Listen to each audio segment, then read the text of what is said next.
Battle control initialized. Hello there, comrades and cannon fodder. It's Dvoid here, and I've got a 1v1 multiplayer game on Desert Rats, and I'm using Russia, and my opponent's using England for this game. I'll get the production tab on, and this is kind of like a rematch of a recent post from the other night, so it's another game under the same conditions, same opponent. We've got the engineers are set on single use, so I'm sending an engineer straight to capture this oil derrick, and then a second engineer to capture this one. My opponent is doing the same. He's got two engineers, but he sent a rifleman round this way by the looks of it. So maybe he's trying to go and snipe some engineers of mine. But I do have a rifleman ready. There we go. And he's taking up a central position. I think this player likes these central oil derricks. I think he likes them. You see, he's got a guy there, but he couldn't catch it. There we go. I took out that rifleman there. There's a rifle scout there being taken out, and I'm sending some troops on reconnaissance. Here's an enemy engineer, so he's going for this oil derrick. If he captures that, we'll have 3 apiece. And I'm sending a small force to try and secure this. So I was slightly too late.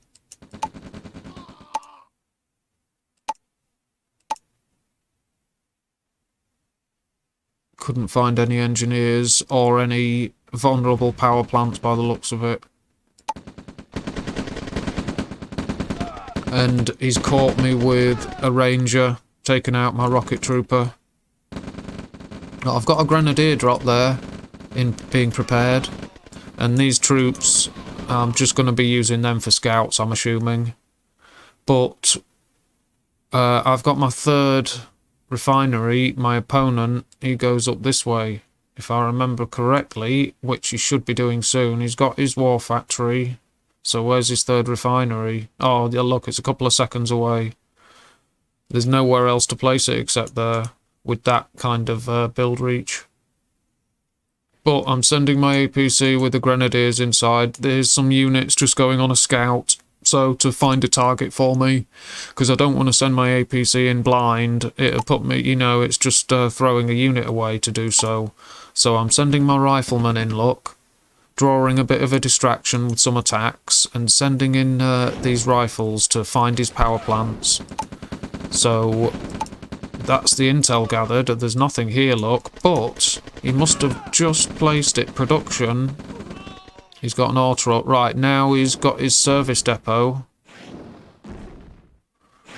He's building an auto truck. But my grenadier drop is targeting his service depot. I want rid of that. There we go, just. But will the APC escape? And now after that ore truck, he should be building a construction yard and mobile construction vehicle, but he can't because I've just knocked out that service depot. So it was an ideal target with ideal timing.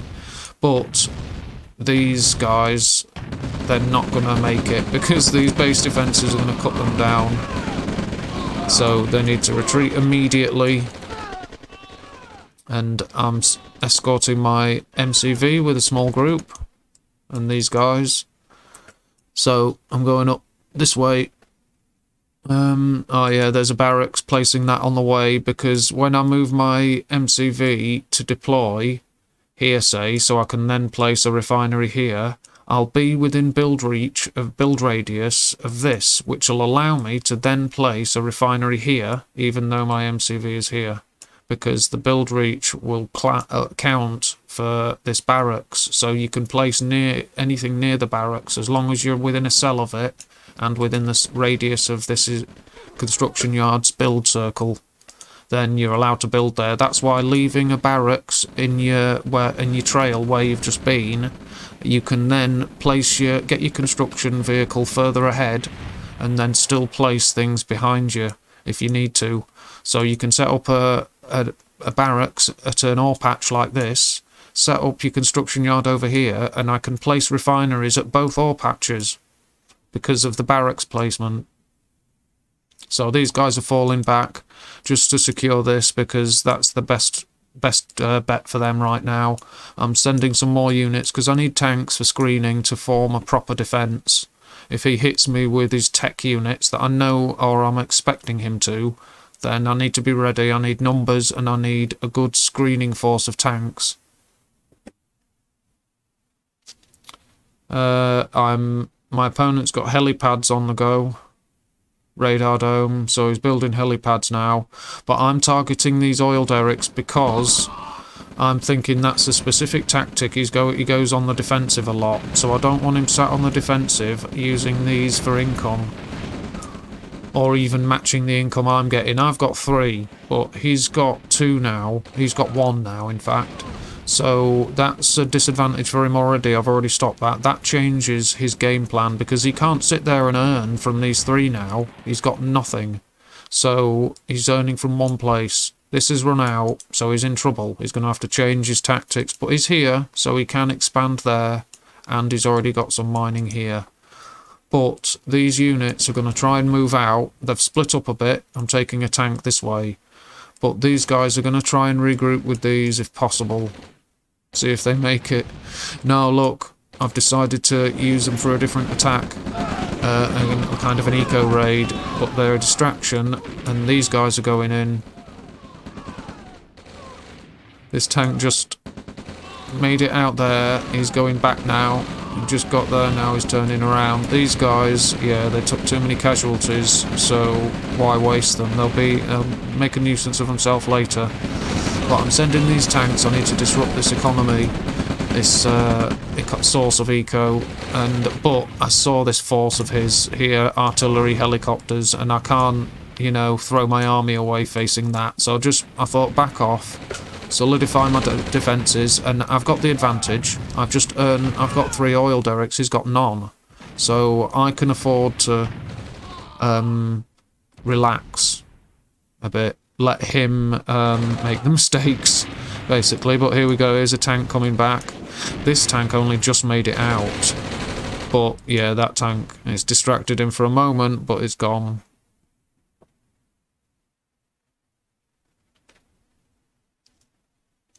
So, yeah, he's moving into a central position, and it's a shame for him that he hasn't still got that oil derrick, because it would have made it more useful to hold that central spot. And he did when I've played him in the past. He's on more than one occasion. He does secure the centre and tries to get these 2 oil derricks. So as in a central position, controlling a central part of a map is obviously, you know, it's a strong position. But as my wounded tank on its way home to be repaired, and these helicopters' view range is too good, it spotted him. There, what a shame. He couldn't quite make it back to friendly territory.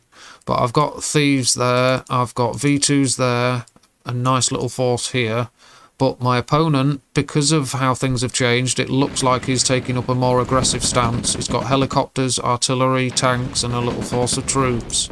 And he's hit me in a really nice position. There's the first V2 strike. My ore trucks are escaping, except he got 1. Nicely done. But I need to watch out.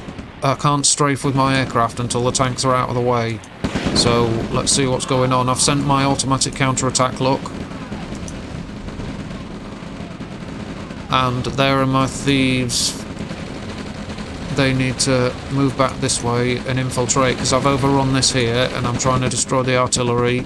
Nice V2 strikes, look at that. I am holding them, just. He's got helicopters.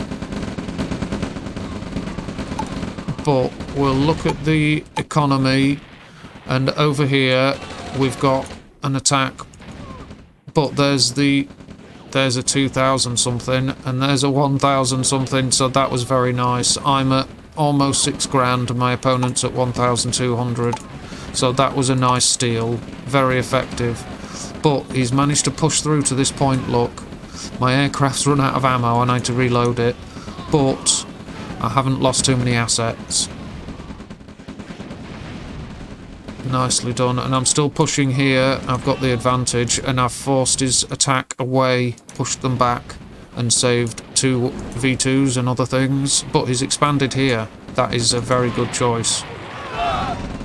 He's taken that, and I'm running through between buildings and struggling, and my aircraft has no ammo, so I couldn't snipe the artillery. That was a nice little shot. V2's kind of thinking for themselves, but here we go. I've lost one. Hopefully... Oh, nice shooting. Very nice shooting. He took out the thief. So I sent this thief round this way, look. But I've got a 9,000 grand army, a 9 grand army. He's got a 6 grand army.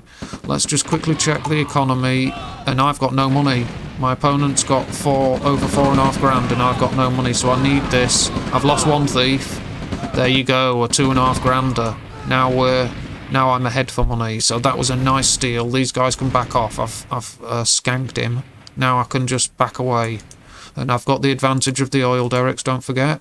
So I can end that engagement on that note quite happily. It's drained everything out of him, all his units. Yes, he's got defences here, so he controls the middle fair and square. But that's drained him. That has. He's had to bring everything here. A wounded helicopter. His artillery pieces. Yeah, he's in a bad way, but I am for money. I'm using up my cash straight away. This is brutal, but I had to turn back because the spy plane revealed my enemy's position here, so I couldn't advance with the MCV. That meant I wanted to force my advantage here and turn the game. I'm over a minute away from employing the Iron Curtain. So, but I knew time was important. I couldn't let my enemy build up another force again, but luckily he ran into this and then had to turn back and was lucky to salvage anything. So that went well for me, but that also, this made me continue the attack. Because I thought, oh look, I've really whittled that force down. And because of the helicopter presence, I've got some flak trucks, look. But yeah, those steals, the thieves' infiltrations were exactly what I needed. Just at the right time. So we've got another helicopter. He had a few artillery, but I guess they're all gone from that in that attack. But here we go. My flak trucks will open up on the helicopters if they survive long enough, which they did not. But here we go. I've overrun him. And he's calling it GG. He's got no other assets elsewhere, so yeah. He's right too. He's called it. That was a decisive assault. But it was timed, and I did feel like I was in a rush, and I think I was right to be. That's why I attacked before my Iron Curtain was active, and there's, what is that, 8 seconds, 5 seconds, something? 8 seconds until the Iron Curtain's active, so I planned on continuing this attack and then making, you know, a few vehicles invulnerable to continue it. But it was a risk. I could have lost all the units in the meantime. But I had a feeling with the way he attacked in the middle, and that he had this here, look, that I've seen. I think time was important. I think time was of the essence, that I needed to get it done and decided. Because he could soon have built up another defensive force that was enough to stop me and put us back even again, or worse. He could easily have done that.